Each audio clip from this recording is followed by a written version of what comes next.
సంపదల మూలము సుమనోహరి లక్ష్మీ శ్రీ చక్రవాసిని మాత శ్రీ విష్ణు ధర్మ పత్ని తనని నమ్మిన భక్తులకు దరిద్రమును బాపు కొలిచెడి వనితల కొంగులలో బంగారము అష్టలక్ష్ముల రూపున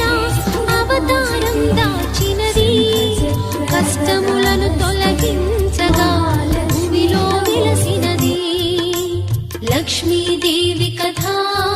శ్రీ లక్ష్మీదేవి కథ